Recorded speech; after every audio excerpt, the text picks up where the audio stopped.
Good evening, ladies and gentlemen. Thank you for coming tonight for this special meeting of the Blowing Rock Town Council.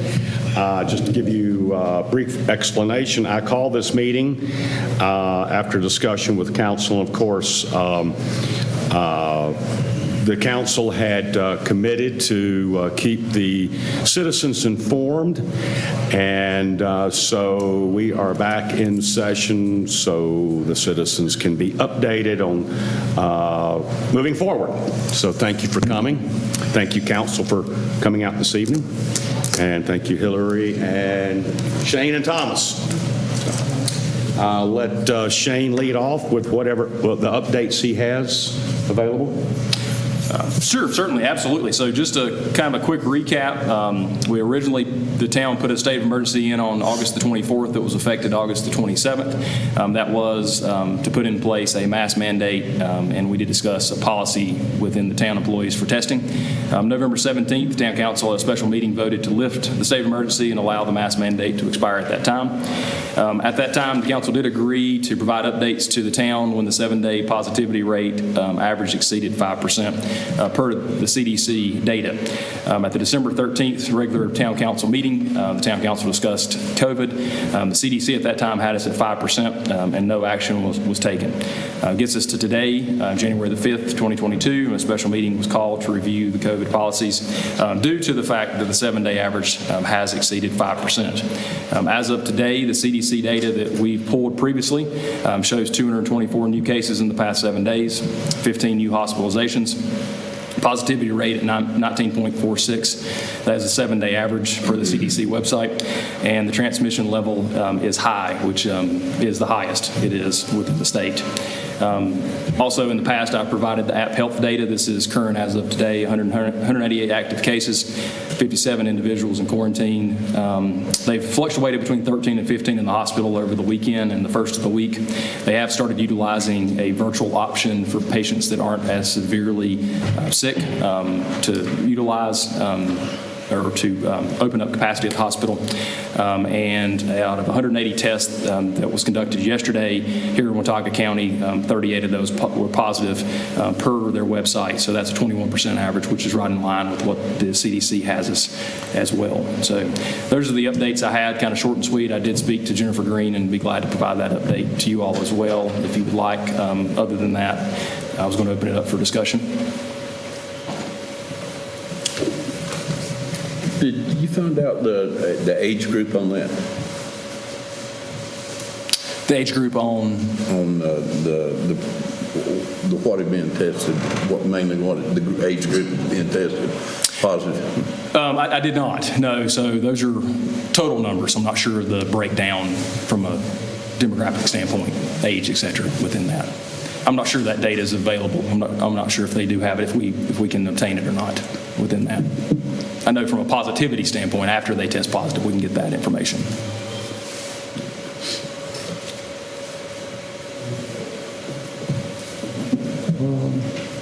I'd be interested in hearing about your discussion with Jennifer Green. Certainly. So Ms. Green, the health director at App Health, and I spoke this morning, and she's concerned, obviously, with the numbers. She's concerned with the spike in the numbers leading up to Christmas and then during the Christmas and New Year holiday. She made a couple comments that I thought were worth mentioning tonight.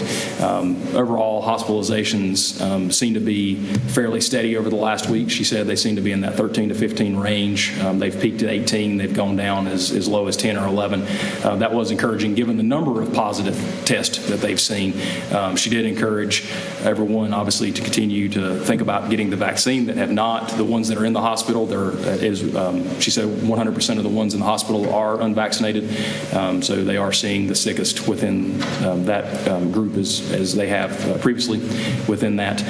She stressed, obviously, during this time of year, as we normally have increases in flu and colds and et cetera, now it's more important than ever to continue to be diligent when you're around others. Wear a mask if you choose to do so. Obviously, it helps regardless. the type of mask. She said that if it was cloth or paper or N95, anything's better than nothing, so she would always encourage that. She'd also encourage everyone that had symptoms and things of that nature to continue to be vigilant, stay home when you don't feel well. She was encouraged to know that we were still doing our employee testing here and that and still offering the testing to individuals that are vaccinated but still wanted to be tested that may have symptoms within that. But she's still concerned. I don't know if her concern level has changed, but she's remained concerned throughout this whole process and continues to be concerned with just the sheer number of positive cases that they're seeing right now, she said.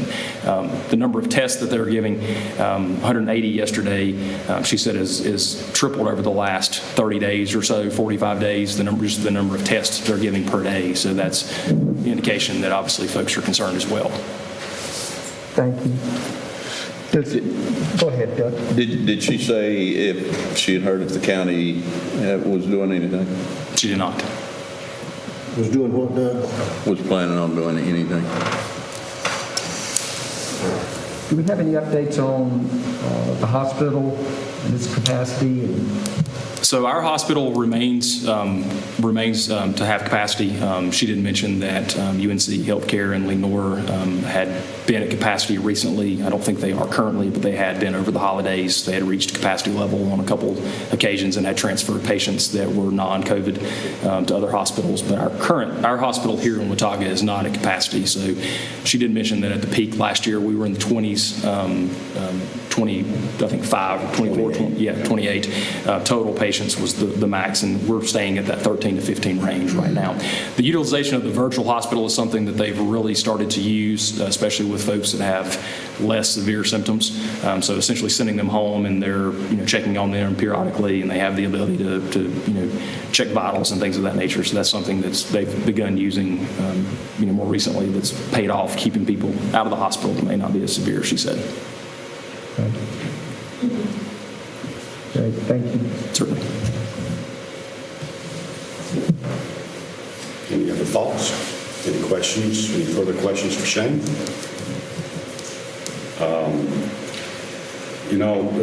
We're all in a very unfortunate situation. And, whether it be the flu or COVID or the common cold, this is going to be ongoing. The new variant coming out now is flu-ovid, I believe is what they call it. And it's a combination of the flu and COVID. And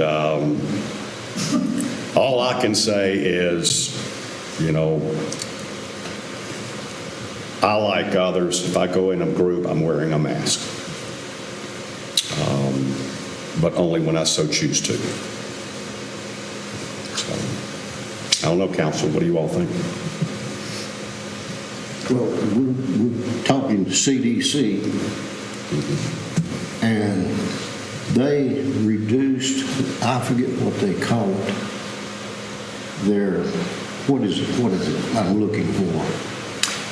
So the quarantine time or the, yes. Yeah, they have Right. that. They And then have. this morning, they backed some water on it. Correct. So what is going on with the CDC? Who is influencing the CDC? Does anybody know? No. Doesn't do a lot for confidence.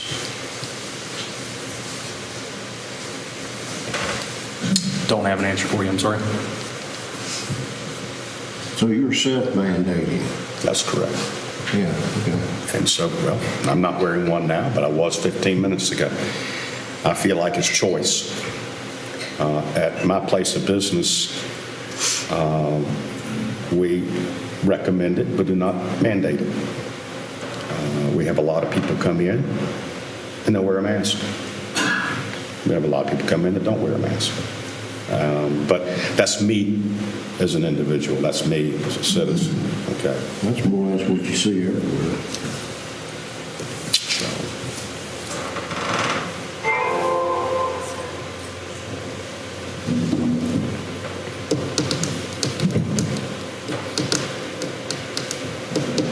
Y'all have any, Well,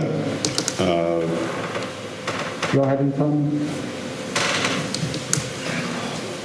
I just, at the point is with Charlie as to where I do pick and choose when I wear my mask. I just feel like if we was to enact something without any way of really enforcing it, to me it's a farce. I mean, I can't enact something that I can't fully back. And right now, I don't see that happening. I do urge and would like for all businesses as well as the public is that if they do have problems, like if any of these businesses on this hand want to say you have to mask up to come in and they have problems, I want them to feel free to call us or call the police department. On the other hand, if it's a business that is not asking that to be mandated and they're catching it from somebody, I still want them to feel free to call us or call the police department. I myself still believe in masks personally. I urge people to wear one, but it's still their choosing. And like I said, I'll choose where mine is, but I'd like for the public to know that we still are behind the decisions that they make. And I would like to help us educate as much as we can in any way that we can.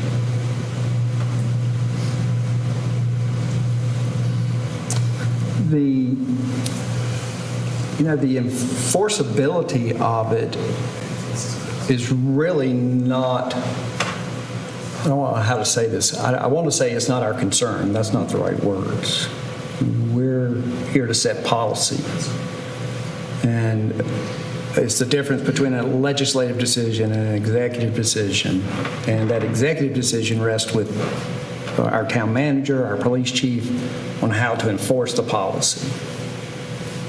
So I don't feel like that is part of the equation for what we need to look at. Well, if we mandate something, we have to have it, it's got to have something behind it. And if we say and tell the business owners or whomever, you have to make sure that your employees and your customers wear masks. If we're telling them that, we have to be the ones to enforce it. And at least that's my take on a mandate, okay?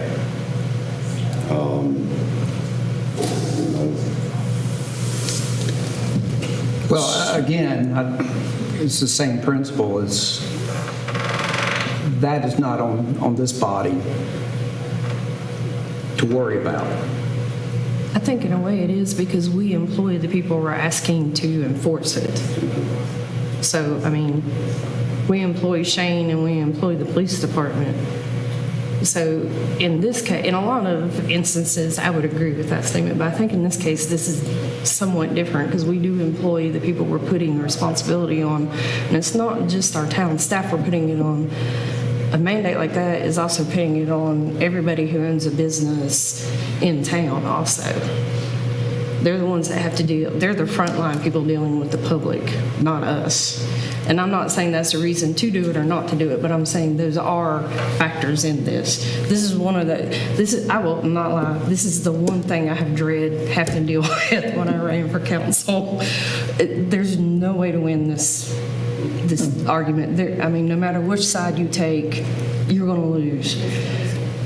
And it is what, I won't lie, I did not sleep last night thinking about this for tonight.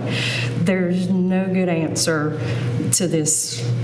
I mean, personally, and this is not where I'm leaning one or the other, my personal opinion, it is a choice. I mean, being a former business owner that went through the first year of COVID, it is hard to be that frontline person. And when governments enact these policies that we have to enforce, It is hard, and I mean, I did take that in consideration sitting in this seat now, that I'm putting that possibly into effect. So, I mean, I just don't know, this is probably one of the hardest decisions I've ever had to make. Trying to protect everybody and do it with a good conscience. It's hard. Yeah, it is. Well, I still think that enforcement can take a number of different actions. And when we made this decision before, the enforceability of it was the same. And I think our staff, our police department chose a path of education versus something else. And I think that worked well.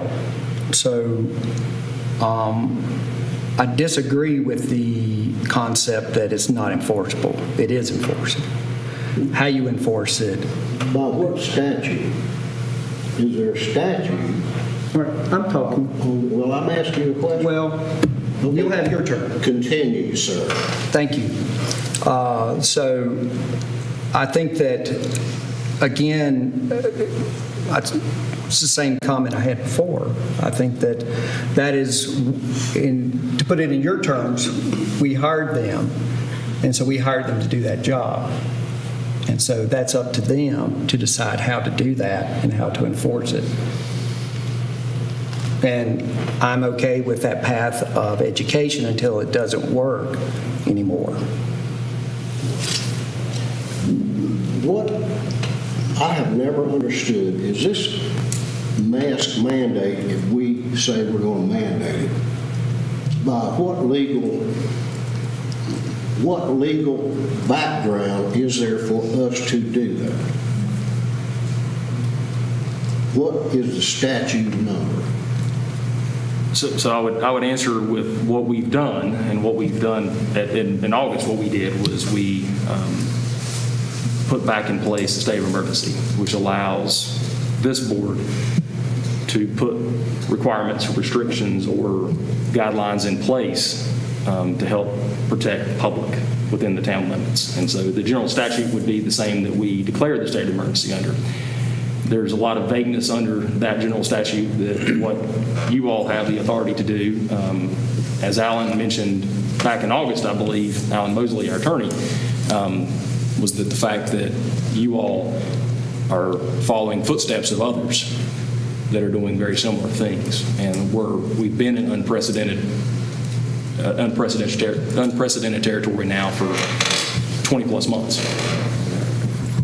But ultimately, the general statute that allows you to enact a state of emergency allows you to put together the policies or guidelines or restrictions in place. And we were allowed to do so during that state of emergency in August, even putting a enforcement piece, a Class 2 misdemeanor, with that. So I can't give you an exact guideline other than to say that we're following in the footsteps of, or have been following in the footsteps of many others within that. So.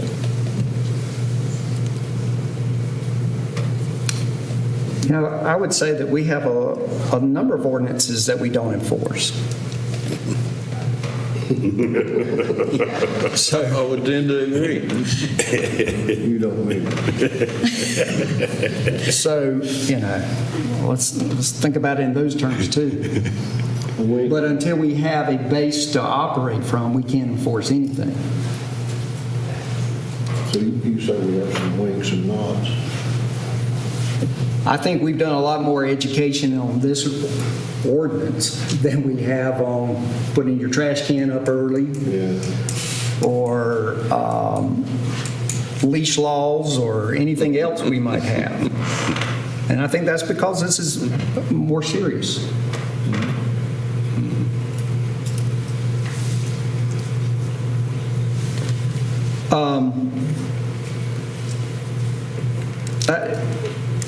I will tell you, I am tired of the pandemic. I am really tired of it. And I'm I'm tired of carrying the weight of my safety, my family's safety, and the safety of anyone I share airspace with. And this is like a new kind of exhaustion for me. It is just, my entire tenure on town council has revolved around COVID. Yeah. And I feel like I've been cheated out of being able to do a lot of the things I was hoping to accomplish. But you know, to date, we've all survived COVID. We're all here. Well, all of us except the 5.5 million people that have perished because of COVID. You know, and then there came this time that we thought it was over. Then it wasn't over. And then we reached Christmas of 2020, and it wasn't over. And then we had this brief moment of normalcy, right? And then the Omicron variant came out. And now we're looking at rising numbers of infections. We're looking at municipalities canceling events and travel bans by governments and last-minute interventions by governments that wait too long or act too late. So it seems like with every glimmer of hope, there's been a corresponding disappointment. But that tiredness has kind of turned into like this turbulent, angry tired. And it's weaponized, it's polarizing, and there's this anger against elected officials who did something, but a business suffered or failed because of that something. Then there's this anger toward elected officials that didn't do anything, and a loved one was lost to COVID. So you're right, there's no winning. And what I see creeping in is like this kind of careless tiredness now, where you know maybe you won't get that COVID test if you're feeling poorly. Maybe you canceled your Christmas party, but you still went out to dinner the next night, right? And we're just kind of tired of this. There's this carelessness about us now, and we're tired of following every single rule from the reasonable to the ridiculous. And we think that our actions don't have any merit in the bigger scheme of things, or that they're trivial. But I truly believe that the war is going to be won with little things, small things. And I think that the war is going to be won on things like sleeping well and living healthy. I think that eating right is going to help us. And I personally believe that vaccines and masks are going to help us get there. So I'm saying this because I acknowledge my fatigue. I, like other people I know in this room, have been through some really tough times. And I'm really tempted to give up and throw in the towel. And I feel like that's where a lot of people are at, just to resign to this virus and give up and let it take its course, whatever that is. But I do think that it is those small things like wearing masks that are going to get us to the finish line. And I want to do my part. And as such, I would like to make a motion to reinstate the mask mandate. To protect myself, to protect Blowing Rock, its citizens, and its guests.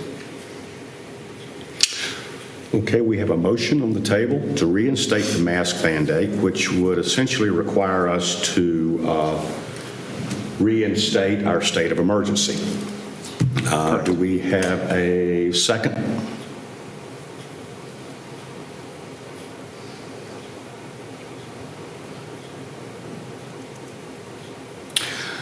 Okay. Motion is denied. And I will say, David, I think we all understand where you're coming from. And I I think, appreciate you listening. I think everybody is so tired of this, but the last thing any of us want is anybody to get sick for whatever reason. And and I am sorry that you're right. As soon as you were elected, months later, COVID hit. And you deserve that bright side, and I think we'll be there soon. I hope so. We all, And I apologize because I talked you into running. and I did you, in part. No, and I 100%, I completely understand where you're coming from. I'm dealing with family illness. I still have not seen either one of my parents for Christmas because of risking getting either one of them sick due to the illnesses they have. So I can 100% feel you. I'm just believe at this point, when you guys first put in the mask mandate the first time, there was no other alternatives. We didn't have vaccinations yet. We didn't have information, we didn't have studies and stuff. I feel right now we've got vaccinations. Now, if people choose to take them, that's their choice. I'm like you, I believe in vaccinations. My whole family is, I am, and I believe in masks. I have mine with me. I believe that's a choice, though. We have enough education now that people are educated about them. They should, they have enough education to make that choice. I'm like you, I wear mine a lot still when I go out with people, but mandating it, I just can't do it right now. Okay, so motion failed. Do we have any further discussion? No, I will tell you, Dave, too, it was very hard for me tonight to do this. I just lost my brother-in-law Saturday to COVID here in town, and he was not vaccinated. I'm sorry to hear it. And so it's been very hard to make this decision tonight for me. But at this time, I didn't want to come in here and act on emotion and do something that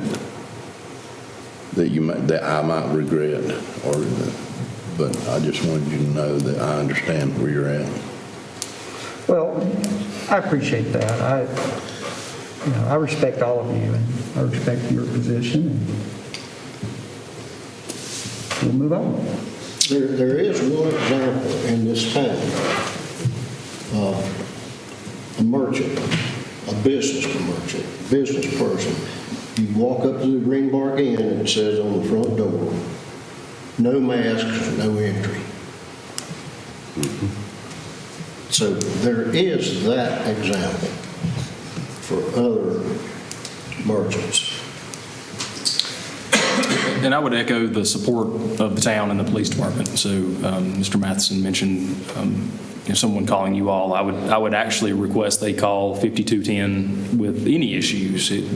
From 7 a.m. to 7 p.m., 7 days a week, which is primarily the business hours, or it covers most of the business hours. We have someone physically here at the police station that will answer the phone and take any complaint that there is, and we'll absolutely send a police officer if there's someone that's not willing to comply with your store's rules. And we've done that a number of times over the last 20 plus months. And we've had individuals that have agreed to comply prior to us arriving and others that have complied after we've arrived. But everyone's been compliant at some point during that process. And that's a long-standing and until further notice standing option that's out there. So 295-5210 will get you a person from 7 a.m. to 7 p.m. And after that, it'll get you someone in Boone that will transfer them to a police officer here in town. And we'll be more than happy to come out and talk to the individual or individuals that aren't complying with your rules. Is that an automatic transfer? It is. Okay. All right, if there's not any further discussion, do I have a motion to adjourn? So moved. Do I have a second? Second. Okay. God bless all. Please be safe.